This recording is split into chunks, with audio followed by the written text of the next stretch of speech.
All right, everyone hear me? Yeah. Oh, good. So you and your drivetrain. So I'll be talking about drivetrains, which is arguably the most important part of your robot. If your robot can't move, it can't do much, with the exception of like 1 or 2 robots ever. So I'm Theo. I'm from XBot. This is going to be my 3rd year of FRC. I've also been doing FTC for a couple years now. I love doing design in CAD. I design drivetrains, robots in general in my spare time. You also see me on the FRC Discord. I have very strong opinions about drivetrains. You all might not agree with this, but I just want to give some info. So this is what you're going to need to know. So I'll talk about the different types of drivetrain, including tank differential, which is kind of standard, parallel plate, West Coast drive. Those are both tank differential. In omnidirectional, I'll talk about the various types, and then swerve. I'll talk about some drivetrain philosophy, and then I'll talk about the kit of parts and the Versa chassis, and then I'll talk a little bit about building responsibly. Okay, so tank differential, it's pretty standard. A lot of teams use this. The first version of this is, oh, here, let me go back a little. So essentially, the way this works, each side of your drivetrain is powered. When you turn them both in the same direction, it goes forward or backward. Then when you turn them in opposite directions, it turns. It's really simple. That's why it's called differential. That's essentially how a differential works. So parallel plate is essentially the strongest drivetrain you can make. It's fairly nice looking. It's pretty hard to mount stuff to, mostly because you have standoffs going back and forth in between the plates. So you can only mount it to usually the inside. So there's no like mounting points on top for the most part. You pretty much have to CAD and CNC this, because making plates like that, you can't just hand drill it because it has a lot of bearing holes, and those need to be very, very well aligned. And then kit of parts is, I think everyone knows what the kit of parts is. You can just use that, and that is a parallel plate. Parallel plate is highly customizable.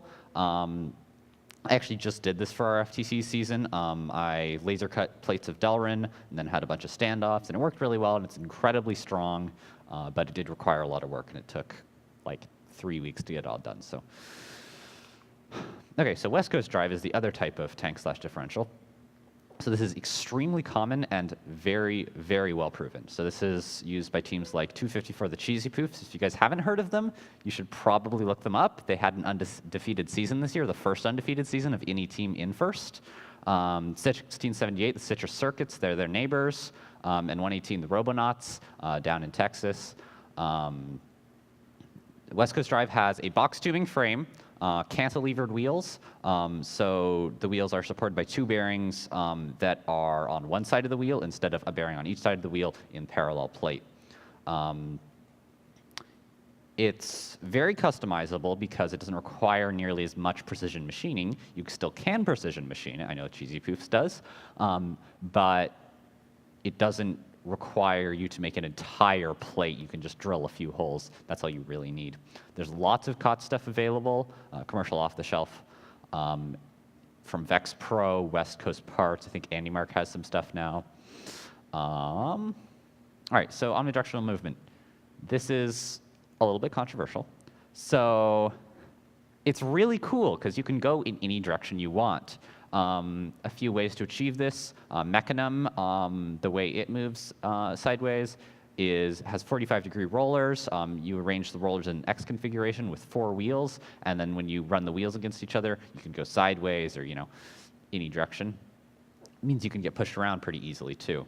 Omni is essentially the same. It's just wheels at 90 degrees, and then you orient them at 45 degrees instead.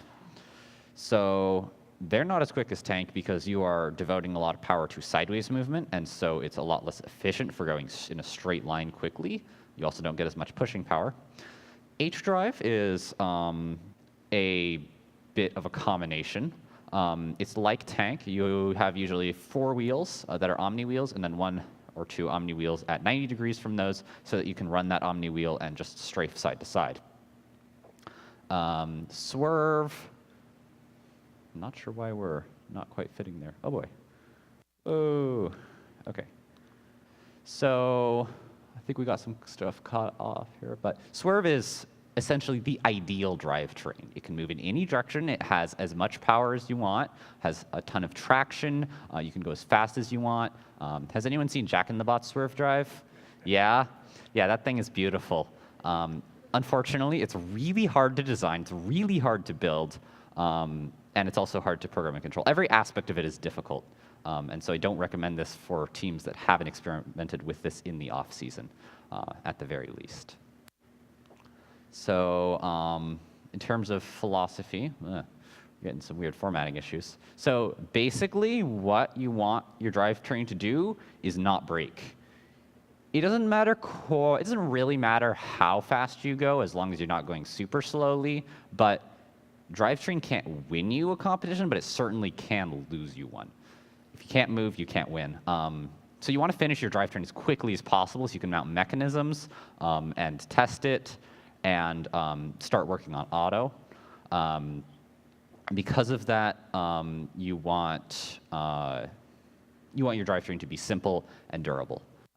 So omnidirectional movement has some advantages, right? Like you can move sideways. Everyone's seen Jack in the Bot and how they just move around the field. It's beautiful, but it's really hard, and it takes a lot of time. There's this thing called first-year swerve syndrome, where teams try to do swerve in their first year, and they spend their entire season just working on that and forget to make the rest of the robot. So defense is nice, but you don't want to design your drivetrain around it. That should be a secondary consideration. You want to gear your robot fairly fast. If you're using shifters, you can have a low gear for defense if you want to shove people around. But mostly, if you're playing defense, you are not actively scoring points, which is the whole idea. First games are oriented around scoring points, and so you want to be scoring points because that's what the game pushes you towards. So you don't want to put a lot of thought into the drivetrain. It should be fairly intuitive, and you should just be able to bang it out in like a week. You're not actually scoring points with the drivetrain. You're scoring points with stuff mounted on the drivetrain, and so you want the stuff mounted on the drivetrain to be really good. Drivetrain can be kind of okay as long as it works. The only exception to this is 2008, where you could just go in a circle and then score points, and then in 2016, where you had to go over terrain. Good thing to note, almost every team with a 3-cube auto this year had specifically a 6-wheel West Coast drive. Almost every team. And every team with a 4-cube auto had a 6-wheel West Coast drive. Mean Machine, Falcon Robotics, and Cheesy Poofs. So here are the kind of the easiest drivetrains. So this is the kit of parts. So it's not exciting. It just like it comes with your kit. You get it. You can put it together incredibly quickly. It works really well. It's a little slow. You can upgrade the gear ratio. You can get anti-mark gearboxes to make it a little faster, add shifting if you want. But it's really durable. It's really simple. Instruction manuals are out there. It's super easy to troubleshoot since everyone has seen it before. And it's fairly easy to upgrade. So there's almost no reason not to use this. The wheels break a little bit sometimes, but I think they're working on that. Plus, you can get different wheels if you want. So this is just generally a really good way to go, even if it's not exciting. It's definitely not a swerve drive. So this is Versa chassis. So this is Vex Pro's, one of their most important items. I think they came up with it in 2014. It's good if you want to go a little more custom. It uses 2x1 box tubing in a variety of sizes. I think they have, yeah, so I think the thickness is 10th inch and 0.04. It's been used pretty commonly. It's starting to get really popular. I know that 225, a Michigan team, they, I think, were on Einstein this year. Their robot was almost entirely Versa frame and Versa chassis, and they did really well with it. My team personally used it this past year, and it made the drivetrain really easy to assemble, and it never broke. I think we had a chain fall off once, and that was it. Plus, it's very compatible with Vex Pro and other box tubing, which I'm a fan of. So just a few things that's good to keep in mind. Do not do suspension. It's really hard. It's really complicated. And it doesn't actually have that many benefits. If you want to do something that can go over terrain and not destroy your frame, do pneumatic wheels. Those are available in 6 and 8-inch wheels from, I think, West Coast Products, Andy Mark, and Vex Pro. So this is cool. So this is the biggest way to cheat on everything, the JVN Mechanical Design Calculator. You can find it on Chief Delphi. You can find it on JVN's website. So JVN is I think, the lead engineering mentor of Team 148, the Robo Wranglers. They won with Cheesy Poofs this year. They are an original and sustaining team since 1992. It allows you, it's a big spreadsheet. It's got all the motors you could theoretically want for drivetrain, and I think everything else. They have almost every useful motor in there. And what it allows you to do is you can plug in gear ratios, motors, and then get out stall torque, speed, etc. So you can just plug in your drivetrain into there, mess with some stuff, find the gear ratios you want, and then go and buy that stuff and use it. And it allows you to customize your drivetrain a lot. What Kevin was talking about with the winch, there's a part in the spreadsheet for that. You can just plug in a few numbers and you can do that on like 3 seconds. It's super great. I highly recommend every team getting this, and it's free. So new motors coming out called Neos. They are brushless motors. It's the first time that an actual useful brushless motor has been in first. They're very promising sounding. I highly recommend people at least looking at them. I think the data spreadsheets are coming out soon. I don't know how well they're going to work, but they have potential to be one of the most powerful motors. Oh yeah, so just for motors, probably don't use 6 sims because you'll run into brownout issues and other stuff. 4 sims and 6 mini sims, those are perfectly fine options. 6 sim doesn't actually give you more torque. It just makes you accelerate a little faster.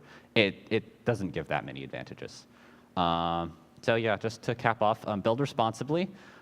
So do not make the mistake of focusing all your design effort on your drivetrain. It will destroy your season more than anything else. This is kind of cool. You can design mechanisms and even your drivetrain before the season as long as you release it in CAD. So like if you guys use GrabCAD or something to get your files from one person to the other, you can release your stuff on GrabCAD, and then you can just like minorly modify your drivetrain CAD or whatever before this, like during the season, and then immediately begin building it. And then so just to finish off, in general, you want to design your robot to your team's ability, and so drivetrain is an important part of that. Most teams probably should use kit of parts. Most teams don't, but if you're not, I think you should look into it. You should look into Versa Chassis, and yeah, all right, thanks everyone.